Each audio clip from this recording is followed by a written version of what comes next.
Glow Day, Team Valorant. Ngayong araw na to, pag-uusapan natin ang isang problemang halos lahat ng mga dealers, wholesalers, or mga business leaders or mga builders na na-experience. The fear of speaking. Yan. Quick check muna. Type 1, kung comfortable kang mag-present sa harap ng tao. Type 2, kung kinakabahan ka. Type 3, kung gusto mong matutong mag-present pero nahihiya ka. Okay? So tonight, I want to know something you don't need. I want you to know na hindi mo kailangan maging perfect speaker to become a powerful leader. And we're going to learn that from Moses. Yan yung ating topic and story for today. Yan. So, the Moses Principle. So, backstory, diba? Sino nga ba si Moses? Si Moses, inampun siya, raised in a Pharaoh's household, became a fugitive, di ba? Before we get to Exodus first, intindihin natin ano yung backstory niya ni Moses. Si Moses wasn't born as a confident businessman type leader. He grew up in a Pharaoh's household. Pero eventually, he fled Egypt and he lived in Midian. So, nagtago siya doon kasi backstory niya, nakapatay siya ng Egyptian. He became a shepherd. Imagine that transition, no? From palace to the wilderness, from privilege to ordinary life. And then one day, habang nag-aalaga siya ng tupa, God appeared to him through a burning bush. Sabi sa kanya, Moses, I am sending you to Pharaoh. Basically, anong sabihin ni Moses? Lord, me? Diba? Para hindi sa mga nakakaalam, si Moses, hindi siya magaling na speaker. Actually, bulol siya. No? So, next slide natin, yan, no? Imagine yourself in Moses' position. God says, go to Pharaoh. And Moses says, who am I? Have you ever said that? Sino ba ako para mag-present? Hindi naman ako maboka, hindi ako magaling, hindi ako magaling sa sales, hindi ako magaling magsalita, mas magaling magsalita yung mentor ko, mas magaling magsalita yung sponsor ko, baka pagtawanan lang ako. Team, the biggest obstacle isn't the prospect. It's the voice inside our own head. Yan. Then Moses gave another excuse. Sabi niya, I've never been eloquent. Ayan o, sabi diyan, I am slow of speech and tongue. So, basically, hindi siya magaling magsalita. Sound familiar? Arthur, hindi ako kasing galing mo. Hindi ako fluent. Mahina ako sa English. Nahiya ako. Baka ma-reject ako. But notice something. Moses was focusing on his weakness. God was focusing on his ability. Diba? So, anong sagot sa kanya? Then God answered Moses with one of the most powerful question. Who made the human mouth? Wow. Yun lang yung sagot. God was basically telling Moses, you're worried about your mouth? I made it. You're worried about what to say? I will teach you. Team, listen to this. That's the mindset we need. Hindi sinasabi ni God, become perfect first. He says, go.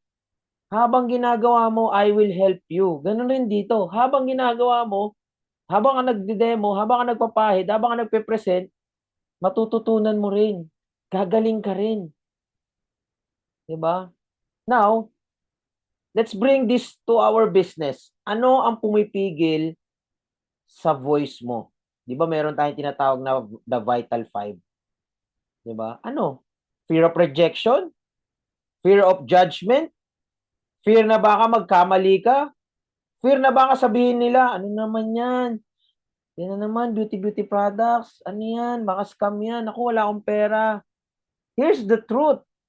Rejection is not proof that you are a bad speaker. It simply means the person said no. Your responsibility, our responsibility is to share. To share kung ano yung solusyon na merong tayo, and their responsibility is to decide. Okay? So again, ayan, yung Vital 5, di ba? V is voice. That is why voice is our first vital activity. Hindi natin hinihintay na mawala ang kaba bago tayo magsalita. We speak despite the fear because confidence doesn't come first. Repetition creates confidence. First presentation, kabado ka niyan eh. Normal yan. 'Di ba? Lahat ng first time nakakakaba. Alalahanin mo lahat ng first time na ginawa mo. Nakakakaba yan. Second, medyo umokay na. Pero yung pang-sampu mong presentation o yung pang-sampu mong bagay na ginagawa na mas comfortable na. Now, listen to this. What if 100 times mo na? You're becoming a leader. Don't say hindi ako confident.